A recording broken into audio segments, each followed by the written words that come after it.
Good evening, everyone. It's Christoph, and this is my entry for blog number 3. Um, Answering the questions, what skills described in Chapter 7 and identified on the Leadership Skills Questionnaire would I use to secure needed resources such as staff.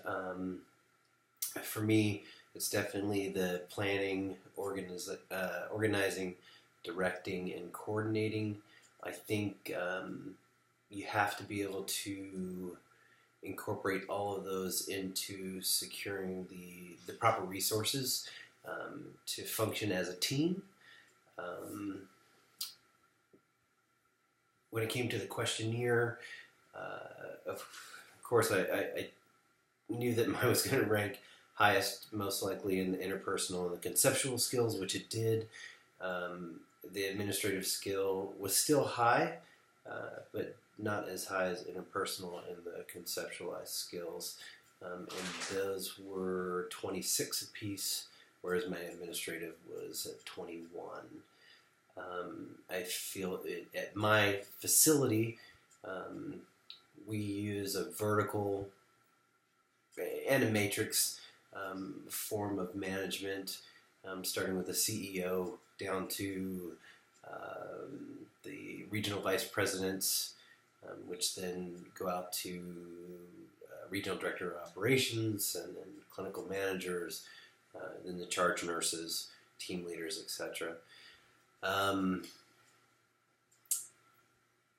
The departments that we work with, we use a transdisciplinary collaboration mostly. We round with our physicians on a weekly basis in the rounds. If they are care plan oriented, or if they're any type of patient complex problem, it's always going to be the medical director or the physician, as well as the nurse manager, the charge nurse, dietitian, case manager. Those are all going to be part of that team and that collaboration to effectively deal with patients in various forms.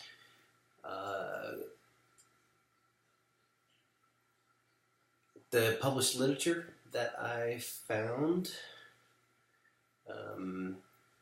was on the effectiveness of team nursing compared with total patient care on staffing, and that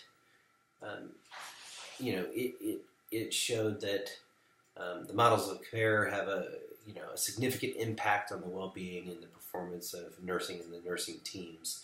So I think that's very important to look at. Your team is only going to be as good as the person who's leading it, and that team leader can only be as good as the people that are over the top of them. So as far as vertical versus horizontal models go, or structures, I think really the matrix model is the model that's going to be most effective in nursing care. And I feel that because you have to have CEOs and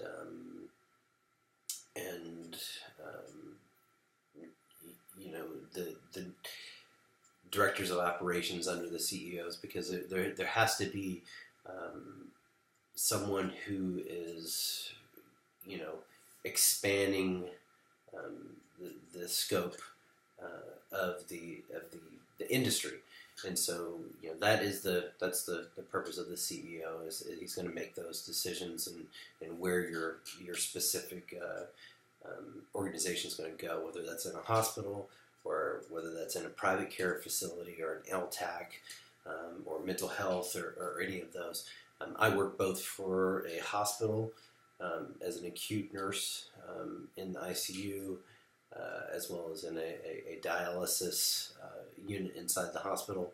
And then on the outside, I work in a clinic where I run a home therapies-based program for dialysis patients, but I've been inside of the chronic care facility where I was the charge nurse and was running 243 patients yeah, throughout the week.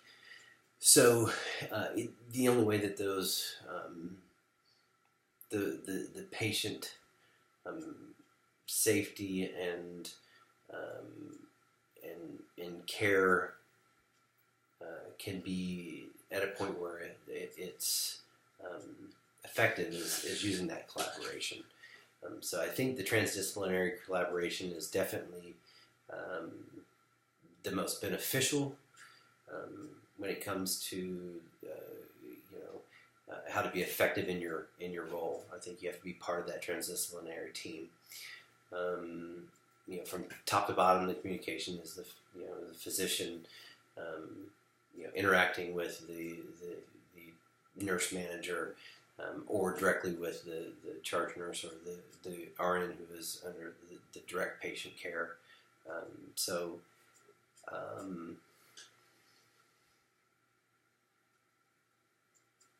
think I've answered all of the questions, and I look forward to the next blog.